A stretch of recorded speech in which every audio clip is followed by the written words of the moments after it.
Every evening since his homecoming from the Army in World War II, Mike Cooley has come to Laurel Hill Cemetery to strike the colors. The same flag he's raised every morning, no matter the weather or the aches and pains of his years.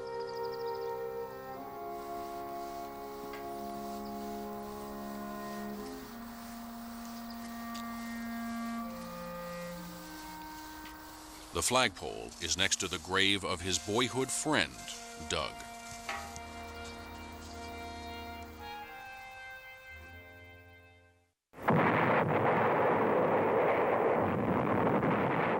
August 7th, 1942, 8 months to the day after the surprise attack by the Japanese at Pearl Harbor, the United States launched its first major amphibious assault in the Pacific. The targets? 2 specks on charts of the Solomon Islands, Tulagi and Guadalcanal. Henderson Field, the only existing airbase for hundreds of miles, gave Guadalcanal vital strategic importance, and both sides knew it. One of those going ashore that day was a 22-year-old first-class signalman of the United States Coast Guard from South Cle Elum, Washington, east of Seattle, Douglas Munro.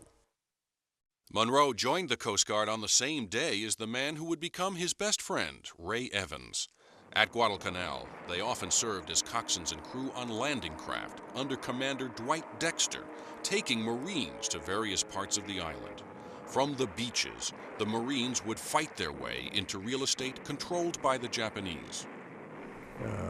Battalion major came down, and I don't remember his name. I don't think I ever knew his name, really. He talked to Dexter, and the next thing I know, Commander is telling us, that Doug and I, that they were going to send this battalion, I guess it was a battalion of Marines, to land at Point Cruz. The 1st Battalion's 7th Marines would land at Point Cruz as part of a 3-pronged attack surrounding the enemy. But as fate would have it, the other 2 units, the other 2 prongs, were cut off before either could engage. We got in without any problem and went up, I guess maybe not more than 500 yards. We got up on this coral ridge. And we had no sooner gotten up there and tried to set up some kind of a perimeter when mortars started to come in on us.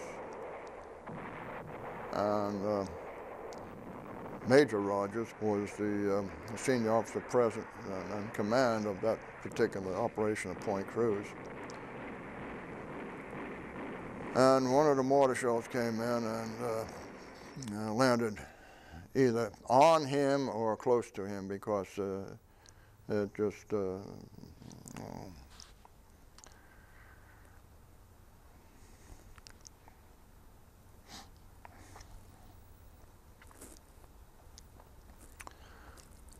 and the concussion from the mortars coming in and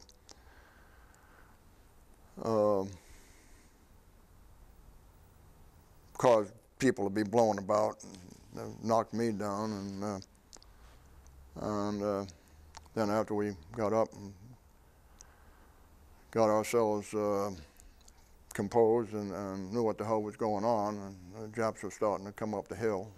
And I was the senior 2nd lieutenant and had to assume command of the company. And the Japanese had moved in behind us, between us and the beach, so we were effectively trapped there. So then we were advised that the destroyer was going to bombard the beach, between the beach and our position, with their 5-inch guns, and after which time we would go back to the beach and be taken off by the boats that landed us there in the first place. The destroyer started to fire salvos into the bottom of the hill. And as they fired a salvo into the bottom of the hill, we ran into the salvo. And then they fired another salvo. And we leapfrogged down to the beach that way. And all the while we were receiving casualties, you know, from small arms fire and from mortar fire. So then we had a plan for the return to the beach, and the biggest part of the plan was getting our wounded to be carried and protected on the way back to the beach.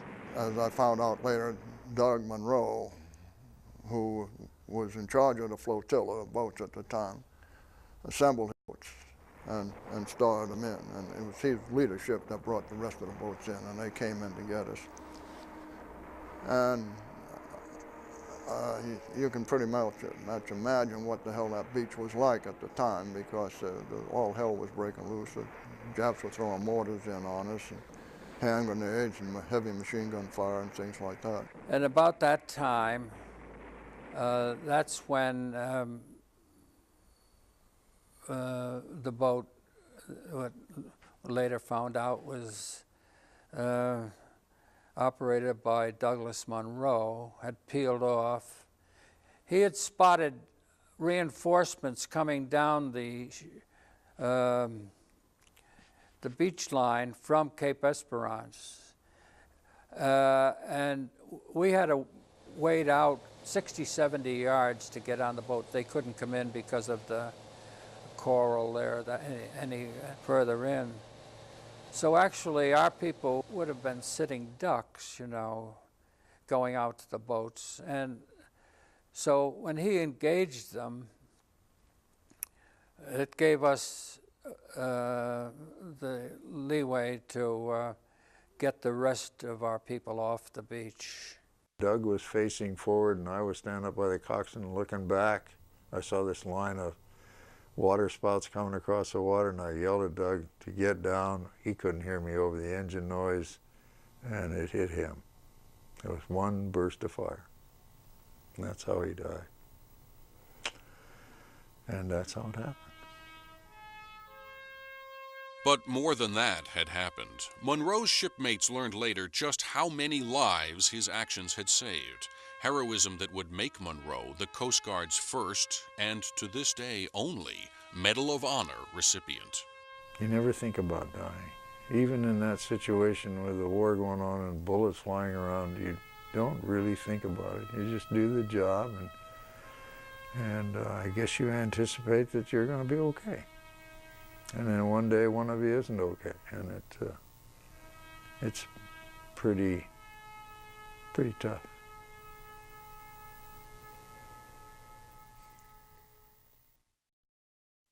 I would say that without him and the leadership that he exhibited in bringing those boats in and assembling them to begin with and bringing them in, saved a hell of a lot of lives, including my own. He saved a battalion of Marines. He was instrumental in getting us in and making himself the target. I mean, after all, their boats are out there and in relative safety, and they could sit out there and see what was going on in there. And the beach at that time was just a most chaotic place you would have imagined, with all the shells falling in there, machine gun fire, mortar fire, and nobody in his right mind would start a boat to come in voluntarily to get us. I mean, at least that's my opinion. But they did. They came in.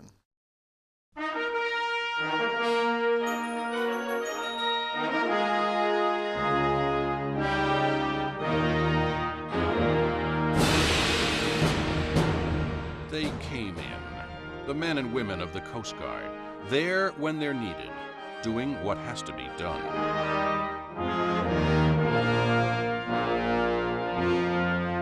Doug Munro was killed in this action, but his example lives on. Today, other young Coast Guard men and women are still willing to selflessly put themselves in harm's way, and in so doing, save lives.